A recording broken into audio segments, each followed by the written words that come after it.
देश की राजधानी दिल्ली और दिल्ली का अत्यंत व्यस्ततम और संवेदनशील airport Indira Gandhi international airport.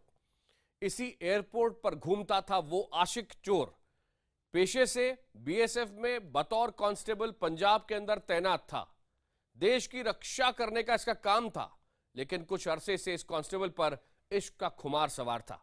इस खुमार ने कांस्टेबल को इतना दीवाना बना दिया कि वो अपनी हाई प्रोफाइल माशुका के महंगे शौक पूरे करने के लिए दिल्ली के अंतर्राष्ट्रीय हवाई अड्डे पर चोरी करने लगा।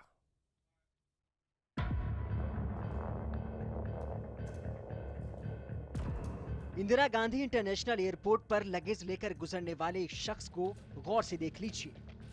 आगे की कहानी बताने से पहले इसका सही से परिचय करा दें। यह शख्स बीएसएफ में कांस्टेबल है और पंजाब में पोस्टेड है। इसका नाम है जसवीर सिंह उर्फ शीरा। फुटबॉल की राष्ट्रीय टीम का हिस्सा रह चुका है। देश की सेवा करते हुए 42 बार सम्मानित हो चुका है, जबकि 12 पदक भी जीत चुका है। लेकिन इंदिरा गांधी अंतर्राष्ट्रीय हवाई अड्डे पर सीसीटीवी फुटेज ने इस हीरो को विलेन साबित कर दिया। जी हां, सीसीटीवी की इन तस्वीरों ने साबित कर दिया कि जसवीर दरअसल एक मुजरिम है। इसने क्या जुर्म किया है वो आपको आगे बताएंगे, लेकिन पहले उस हस्ती से मिलवाते हैं जिसका ये मुजरिम है।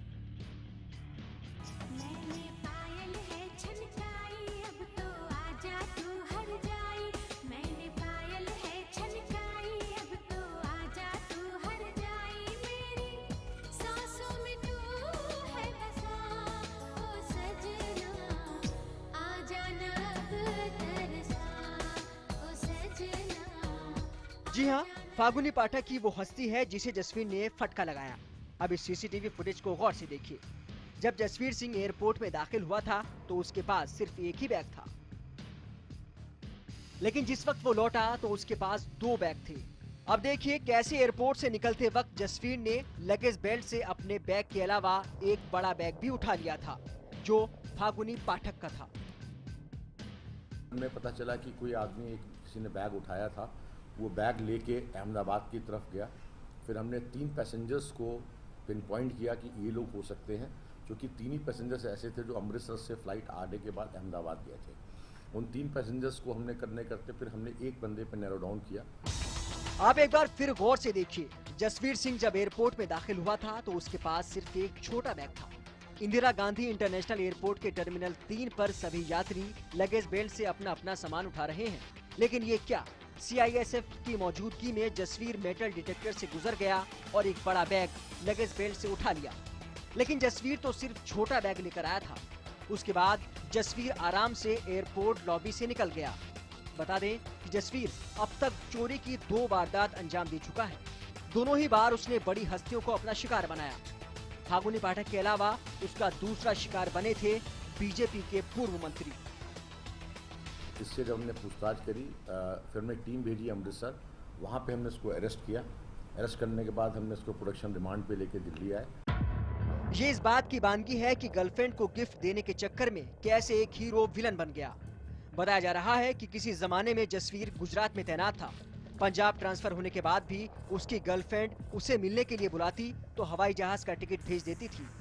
जसवीर भी उसे इम्प्रेस करने के लिए महंगे तोहफे देना चाहता था। बस इसी ख्वाहिश में उसने कर डाला वो गुनाह जिसने उसे पहुंचा दिया सलाखों के पीछे। इश्क के बुखार ने जसवीर को कहीं का ना छोड़ा। अब जसवीर के पास ना अपनी माशूका है और ना बीएसएफ की नौकरी। अगर उसके पास कुछ बचा है तो वो है सिर्फ जेल की सलाखें। कैमरा पर्सन प्रदीप के साथ आनंद तिवारी, दिल्ली, IVN 7। सोचिए, मेहनत और किस्मत इस आदमी को हीरो बनाने ले गई थी, लेकिन अपनी गर्लफ्रेंड के महंगे शौक पूरे करने के लिए शिकार बनाया भी तो किसी एक बीजेपी नेता को और दूसरा फाल्गुनी पाठक को। आगे बढ़ते हैं। दक्षिण दिल्ली के छतरपुर इलाके में डीएलएफ फार्म्स में आधी रात को एक कोठी के अंदर घुसकर बदमाशों ने बिजनेसमैन की हत्या कर दी। हत्या के बाद बदमाश घर से कुछ कैश, मोबाइल और दूसरे कीमती सामान को उठा ले गए।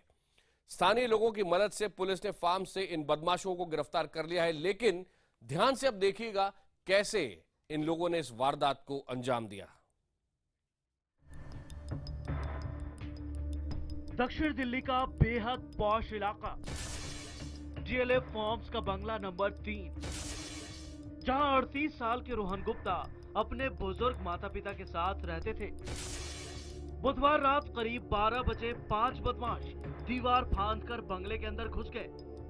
पहले बदमाशों ने रोहन की मां और पिता को क्लोरोफॉर्म सुंघाया और पहली मंजिल पर पहुंच गए। यहाँ मौजूद रोहन और बदमाशों के बीच पहले झड़प हुई और बाद में उन्होंने रोहन को मौत के घाट उतार दिया। रात करीब 2 बजे जब रोहन के बराबर वाली कोठी में रहने वाला परिवार अपनी गाड़ी से लौटा तो उन्होंने गार्ड को बेहोश पाया। उन्होंने तुरंत ही पुलिस को सूचना दी। सर हम 2 बजे आए थे तो गेट बंद था, हमारा सामने वाला मेन गेट है, तो हमने हॉर्न मारा तो हॉर्न में किसी ने 5-7 बार हॉर्न बजाया, किसी ने गेट ही नहीं खोला। फिर हमने अपने गनमैन को बोला मेरे गेट खोल जाके, उन्होंने गेट खोला। मैं अंदर गाड़ी अपने साहब को उतार दिया अंदर। तो मैं बोला कौन है यहाँ पर गेट पे? क्या वो ताऊ जी हैं बुढ़े। बोलो जिंदे हैं, क्या बात हो गई? गेट कैसे नहीं खोला? क्या पता कर, हम उसको पता करने आए तो वो बेहोश होते यहाँ पे। अब आपको सिलसिलेवार तरीके से बताते हैं कि बदमाशों ने इस वारदात को अंजाम कैसे दिया। सबसे पहले पांचों बदमाश काफी समय से खाली पड़े फार्म हाउस नंबर 4 में घुसे और उसकी दीवार कूदकर बंगला नंबर 3 यानी रोहन के बंगले के बाहर पहुंच गए। यहाँ जब सिक्योरिटी गार्ड भरत ने विरोध किया तो बदमाशों ने उस पर ही पिस्तौल तान दी और क्लोरोफॉर्म सुंघाकर उसे बेहोश कर दिया। बताया जा रहा है कि गार्ड को बेहोश करने के बाद बदमाश गेट फांदकर पहले रोहन के बंगले में घुसे और फिर किचन की जाली काटकर घर के बेडरूम तक पहुंच गए और फिर इस वारदात को अंजाम दिया। दीवार से वो कूद करके यहाँ आए और यहाँ जो गार्ड बैठते हैं उनको उन्होंने क्लोरोफॉर्म सुंघा दिया जिससे गार्ड बेहोश हो गया। इसके बाद वो पांचों बदमाश 3 नंबर जो है बंगला रोहन गुप्ता का उसके मेन गेट से ऊपर कूदे और अंदर चले गए। चारों पकड़ लिया, एक नहीं करते एक ने पिस्टल लगा दी, बोला बोल गए गोली मार दूंगा। गाड़ी देके बोले गोली मार दूंगा। मैं चुप। फिर एक वहीं फिर चौथा आया, उन्होंने वो दवा मुँह पे लगाया, तत्ता निकाला जेब में से, दवा डाली मेरे मुँह पे लगाई। फिलहाल पुलिस का कहना है कि रोहन की मौत की वजह अभी साफ नहीं हो पाई है और पोस्टमार्टम रिपोर्ट आने के बाद ही असल वजह सामने आ पाएगी। वहीं पुलिस ने सभी 5 बदमाशों को गिरफ्तार कर लिया है। इनके खिलाफ डकैती और हत्या का मामला दर्ज किया गया है। पांचों आरोपी बिहार के रहने वाले हैं। पुलिस को इस मामले में कुछ अहम सुराग मिले हैं जिनके आधार पर हत्या की वजह पता लगाने की कोशिश की जा रही है। बताया ये भी जा रहा है कि पिछले साल दिवाली के मौके पर रोहन का अपने नौकर के साथ झगड़ा हो गया था, जिसके बाद रोहन ने उसे घर से निकाल दिया था। ये नौकर बिहार का ही रहने वाला था। किशन गुप्ता जी का फार्म हाउस था, उनका बेटा रोहन था, उसका डेथ हो गया उस डकैती में। मुलजिम हमने अरेस्ट कर लिए हैं, 5 लोग थे, 5 अरेस्ट कर लिए हैं। रिकवरी हमारा चल रहा है। बता दें कि रोहन गुप्ता का अपनी पत्नी से तलाक हो गया था। उनके 2 बेटे हैं जो अपनी मां के साथ गुड़गांव में रहते हैं। रोहन एक्सपोर्ट का बिजनेस करते थे और यहाँ अपने माता पिता के साथ रहते थे। फिलहाल पुलिस ने इस केस से जुड़े सभी 5 आरोपियों को गिरफ्तार कर लिया है और उनसे पूछताछ कर हत्या की वजह पता लगाने की कोशिश की जा रही है। दूसरी तरफ पुलिस का ये भी दावा है कि उन्हें पूछताछ में कुछ अहम सुराग मिले हैं और जल्द ही इस केस का खुलासा कर दिया जाएगा। राजेंद्र के साथ जावेद अख्तर, दिल्ली, IBN7। दिल्ली के चांदनी चौक से आम आदमी पार्टी की विधायक अलका लांबा पर गाज गिरी है। संसदीय सचिव विवाद में पहले से विधानसभा सदस्यता पर तलवार लटकी हुई है और अब अलका लांबा की प्रवक्ता पद से 2 महीने के लिए छुट्टी हो गई है। अलका लांबा पर दिल्ली के परिवहन मंत्री रहे गोपाल राय के बारे में दिए गए बयान के कारण ये कार्रवाई हुई है। बहुत बड़ा ऐतिहासिक ये कदम है। आप देखिए, मुझे उदाहरण बता दीजिए, पूरे देश में कभी किसी मंत्री के ऊपर आरोप लगे हो और उसके मुख्यमंत्री ने सदन में खड़े होकर कहा हो उन्हीं मंत्री को कि आप के ऊपर FIR हो, आपके ऊपर जांच हो, आपके ऊपर धरने प्रदर्शन हो, ये सब हो, उससे पहले आप खुद अपनी सारी परिवहन मंत्रालय की फाइलें लेकर एंटी करप्शन ब्रांच के दफ्तर में पहुंच जाइए। अरुण जेटली जी से कहूंगी, सीखिए गोपाल राय जी से कि अगर आरोप लगते हैं तो किस तरीके से, अगर आप ईमानदार हैं, आपने कोई घोटाला घपला नहीं किया है, आप आगे आकर गोपाल राय जी से सबक लीजिए कैसे होता है। मोदी जी से कहूंगी, आपके मंत्री अगर दूध के धुले हैं, भ्रष्टाचारों में जो है वो शामिल नहीं है, तो उदाहरण दीजिए किस तरीके से जो है सीखिए अरविंद केजरीवाल जी से कि अपने मंत्री को कहा है कि जाइए और जांच में सहयोग करें। ये है आम आदमी पार्टी की पूर्व प्रवक्ता अलका लांबा। पूर्व इसलिए क्योंकि इस बयान की वजह से पार्टी ने इन्हें 2 महीने के लिए प्रवक्ता पद से हटा दिया है। अलका पर गिरी गाज की वजह उनका यही बयान है। 14 जून को गोपाल राय खुद प्रीमियम बस सर्विस के पूरे दस्तावेज लेकर एंटी करप्शन ब्रांच के सामने पेश हुए थे। उसी के बाद अलका ने पार्टी लाइन से अलग जाते हुए बयान दिया था कि घोटाले में आरोप लगने पर गोपाल राय ने इस्तीफा दे दिया है ताकि सही से जांच हो सके। जबकि आम आदमी पार्टी और केजरीवाल सरकार की तरफ से ये कहा जा रहा था कि खराब सेहत के कारण गोपाल राय ने परिवहन विभाग छोड़ा है। अलका लांबा के बयान से ये संदेश गया कि घोटाले के आरोप के कारण गोपाल राय को पद छोड़ना पड़ा। प्रवक्ता पद से हटाए जाने के बाद अलका लांबा ने ट्वीट किया, मैं पार्टी की एक अनुशासित कार्यकर्ता हूं और पार्टी के हर फैसले का सम्मान करती हूं। मुझसे अनजाने में भी अगर कोई गलती हुई होगी तो मैं उसका पश्चाताप जरूर करूंगी ताकि मेरी वजह से पार्टी की भ्रष्टाचार के खिलाफ लड़ाई को किसी भी तरह का कोई भी नुकसान न पहुंचे। जय हिंद। पद छीनने के बाद अलका लांबा को गीता का ज्ञान याद आया। उन्होंने ट्वीट किया, जो कल किसी और का था आज तेरा है, जो तेरा है कल किसी और का होगा। ये चक्र समय की सुई के साथ घूमता ही रहता है। ये जीवन भी है और हकीकत भी। हालांकि अपने ट्वीट में पश्चाताप की बात करने वाली अलका से जब इस बारे में पूछा गया तो वो अनजान बन गई।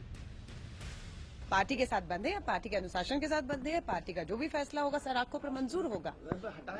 मुझे नहीं जानकारी, आप मुझे बता रहे हैं बार बार कि हटाया गया। मेरे पास ऐसी कोई सूचना कोई जानकारी नहीं है। पार्टी के इस कदम से विरोधियों को हमला करने का मौका मिल गया है। वहाँ खाता न बही, अरविंद केजरीवाल जो कहें वो सही। तो इसलिए अलका लांबा को उन्होंने स्पोक्स पर्सन से हटाया है क्योंकि सच बोलने की इजाज़त वहाँ किसी को आम आदमी पार्टी में प्रवक्ताओं को नहीं है।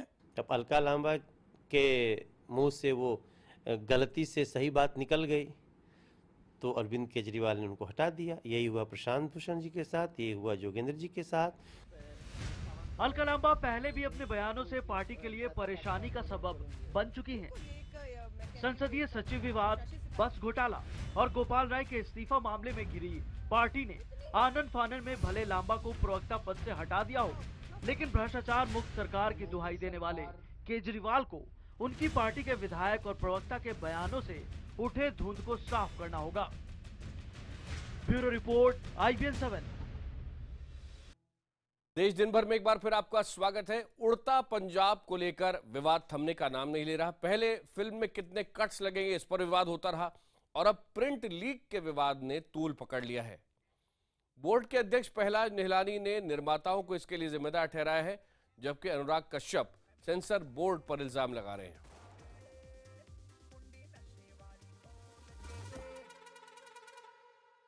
उड़ता पंजाब की जहाँ DVD लीक हुआ है, फिल्म लीक हुई है, वहाँ सेंसर बोर्ड ने कहा है कि फिल्म के प्रोडक्शन हाउस से कहीं ना कहीं फिल्म लीक हुई है। आपका इस पर पहला रिएक्शन क्या है? मतलब मेरा पहला रिएक्शन ये है कि वो इतनी सर्टेनिटी से कैसे कह सकते हैं कि प्रोडक्शन हाउस से लीक हुई है। हमारे प्रोडक्शन हाउस से तो अभी तक किसी ने ये भी नहीं कहा कि कहाँ से लीक हुई है। ना तो हमने ये बोला कि सेंसर बोर्ड से लीक हुई है, ना तो हमने कुछ ऐसा बोला।